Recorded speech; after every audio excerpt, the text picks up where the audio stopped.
China has been aggressively signing trade and economic agreements across the Indo-Pacific, Latin America, and in Africa, as we all know.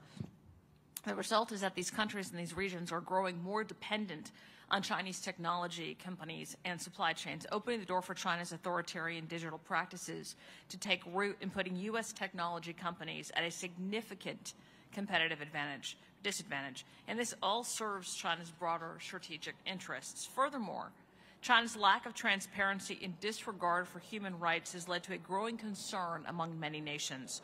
I recently traveled to Cambodia and Singapore to discuss trade issues, and the resounding message that we heard was the Biden administration continues to leave a void that China is more than eager to fill. And as a nation, we must reclaim our leadership on the global stage and hold China accountable when it comes to its trade and global influence. Trade enforcement must be targeted to cut off unfair trade while facilitating swift movement of fairly traded products. Small businesses facing historically high inflation and a protracted supply chain crisis cannot afford all of this unnecessary red tape. The United States must hold China accountable for its human rights abuses and predatory trade practices that devastate American jobs. And I'm glad to join my colleagues on this committee and work to improve our supply chain and advance a trade agenda that protects American workers. Mr. Turkle, you had mentioned in one of your answers just recently, you were talking about how the U.S. needs to stop fighting against itself. Can you expand on that?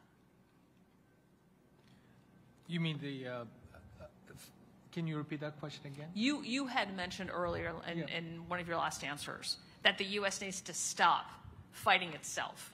Yeah, I mentioned that for two reasons. One, the American consumers continue to purchase those tainted products that have been shipped out of China to the global supply chain. And then two, American investors, pension funds, are fueling this genocide and contributing to the Chinese political economy.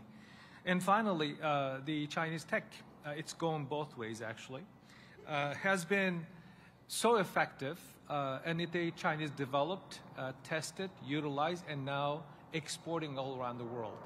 And some of our Silicon Valley companies that are silent on this issue has been helping the Chinese high tech. That's what I meant when I said we need to stop. I'd also argue that the U.S. government is doing the same thing. Last year, I had introduced an amendment when I was on the Transportation Committee, and the amendment would prevent the U.S. from importing materials that were mined with forced labor or child labor. I couldn't get a single Democrat to support that amendment. Do you believe that that's happening today? Are we importing minerals that have been mined by child or forced labor? It's highly likely. I'm not a solar panel expert, but I've consulted with people who knows the industry. For example, the type of dirty work using coal to make solar panel, specifically Uyghur youth being subject to, is something that the Chinese population, the majority Han population, will not be involved in and engaging in. So based on that, and also the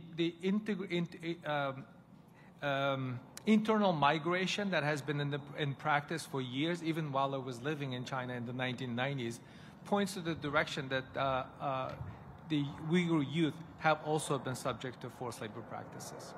Thank you very much for that answer. Mr. Romano, your company is using its supply chain and it's trying to create a rare earth mineral plant in Mississippi.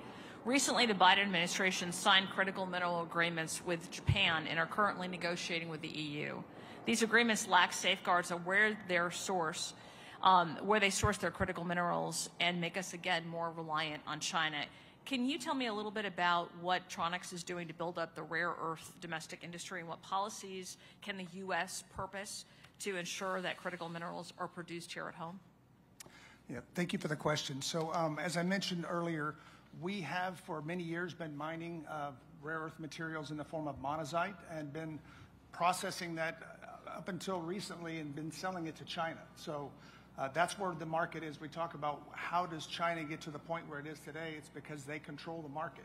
They have more than 90% of the production capacity. So what we're looking at doing now is building a facility in Hamilton, Mississippi, where we would take the products that we would have historically shipped to China and bring them into the U.S. and upgrade those into products that can be used in the magnets that I referred to earlier. I think there's got to be some sort of, you know, 301 is another good example of how we've managed our core business, which is TiO2, but making sure that China can't do what they've historically done, and that is drop the price very quickly where it makes it uneconomical for people like us to look at investigating, expanding what would be a natural transition from us from mining those products and selling them to mining them and upgrading them and selling them into the U.S.